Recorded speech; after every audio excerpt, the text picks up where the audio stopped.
Radhe Radhe everyone friends, आप सभी को सफला एकादशी की बहुत बहुत बधाई। फ्रेंड्स, आज के वीडियो में सिर्फ हम सफला एकादशी की कथा सुनेंगे। सफला एकादशी की पूजा विधि मैंने आप लोगों के साथ पहले ही शेयर कर दी है। अगर आप लोगों ने वो वीडियो नहीं देखी है तो जा करके देख लीजिएगा। मैं डिस्क्रिप्शन बॉक्स में लिंक दे दूंगी या फिर आप चैनल पर से जा करके चेकआउट कर लीजिएगा। तो चलिए कथा को हम शुरू करते हैं। सबसे पहले कथा सुनने के लिए आप हाथ में एक फूल ले लीजिएगा। अगर आपके पास फूल नहीं है तो आप चावल के दाने भी ले सकते हैं।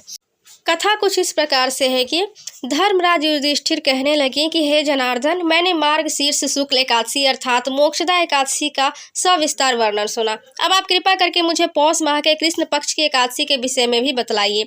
इस एकादशी का नाम क्या है, इसके व्रत का क्या विधान है, इसकी विधि क्या है, इसका व्रत करने से किस फल की प्राप्ति होती है। कृपया यह सब विधान पूर्वक कहिए। भगवान श्री कृष्ण बोले, पौष माह के कृष्ण पक्ष में आने वाली इस एकादशी को सफला एकादशी कहा जाता है।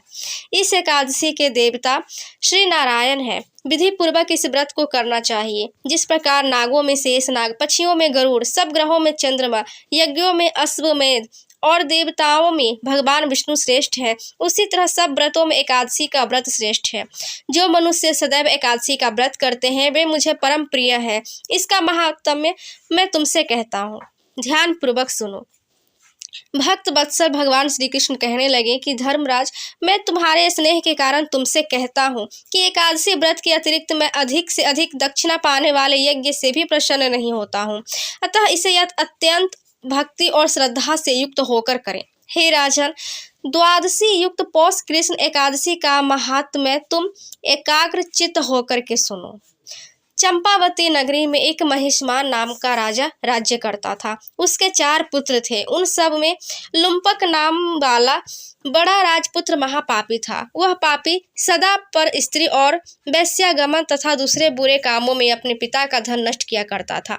सदैव ही देवता, ब्राह्मण, वैष्णवों की निंदा किया करता था। जब राजा को अपने बड़े पुत्र के ऐसे कुकर्मों का पता चला तो उन्होंने उसे अपने राज्य से निकाल दिया। तब वह विचारने लगा कि कहाँ जाऊं, क्या करूं। अंत में उसने चोरी करने का निश्चय किया। दिन में वह वन में ही रहता और रात्रि को अपने पिता की नगरी में चोरी करता तथा प्रजा को तंग करने और उन्हें मारने का कुकर्म करता। कुछ समय पश्चात सारी नगरी भयभीत हो गई। वह वन में रहकर सारे पशुओं को मारता और उन्हें मारने का कुकर्म करता। वह वन में रहकर पशु आदि को मारकर खाने लगा। नागरिक और राज्य के कर्मचारी उसे पकड़ लेते किंतु राजा के भय से छोड़ देते। वन में एक अति प्राचीन विशाल पीपल का वृक्ष था। लोग उसकी भगवान के समान पूजा करते थे। उसी वृक्ष के नीचे वह महापापी लुम्पक रहा करता था। इस वन को लोग देवताओं की क्रीड़ा स्थली मानते थे। कुछ समय पश्चात पौष कृष्ण पक्ष की दशमी के दिन वह वस्त्रहीन होने के कारण शीत के चलते सारी रात्रि सो नहीं सका। उसके हाथ पैर अकड़ गए। सूर्योदय होते होते वह मूर्छित हो गया। दूसरे दिन एकादशी को मध्याह्न के समय सूर्य की गर्मी पाकर उसकी मूर्छा दूर हुई। गिरता पड़ता वह भोजन की तलाश में निकला। पशुओं को मारने में वह समर्थ नहीं था, अतः पैरों के नीचे गिरे हुए फल उठाकर वापस उसी पीपल के वृक्ष के नीचे आ गया। उस समय तक भगवान सूर्य अस्त हो चुके थे। वृक्ष के नीचे फल खाकर कहने लगा, हे भगवान, अब आपके ही अर्पण है ये फल, आप ही तृप्त हो जाइए। उस रात्रि को दुख के कारण रात्रि को भी नींद नहीं आई।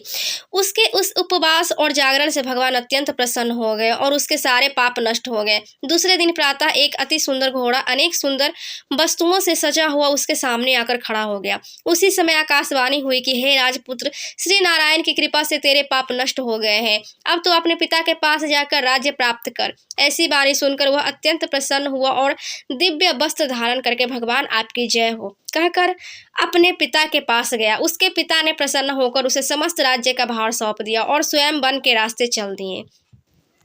अब लुम्पक शास्त्रानुसार राज्य करने लगा। उसके स्त्री, पुत्र आदि सारा कुटुंब भगवान नारायण का परम भक्त हो गया। वृद्ध होने पर वह भी अपने पुत्र को राज्य का भार सौंपकर वन में तपस्या करने चला गया और अंत समय में वैकुंठ को प्राप्त हुआ। अतः जो मनुष्य इस परम पवित्र सफला एकादशी का व्रत करता है उसे अंत में मुक्ति मिलती है। जो नहीं करते वे पूंछ और सींगों से रहित पशुओं के समान है। इस सफला एकादशी के महात्म्य को पढ़ने से अथवा श्रवण करने से मनुष्य को अश्वमेध यज्ञ का फल मिलता है। तो ये कथा यहीं पर खत्म होती है और जो आपने हाथ में फूल या फिर अक्षत लिए हुए हैं वो भगवान के चरणों में अर्पित कर देंगे। जो चौकी है आप उस पर भी रख सकते हैं। तो फ्रेंड्स, इस तरीके से हम पूजा करते हैं सफला एकादशी की और कथा सुनते हैं। मैंने आपको इस वीडियो में कथा सुनाई है। कथा आपको कैसी लगी कमेंट में आप एक बार जरूर लिखिएगा। फ्रेंड्स, वीडियो अच्छा लगे, अगर आपके लिए वीडियो थोड़ा सा भी यूजफुल रहा हो तो आप वीडियो को लाइक ज़रूर करिएगा। चैनल पर नए हैं तो चैनल को सब्सक्राइब कर लीजिएगा ताकि आपको ऐसी वीडियो मिलती रहे। तो चलिए फ्रेंड्स, मिलते हैं किसी और वीडियो में, तब तक के लिए जय श्री कृष्ण, राधे राधे।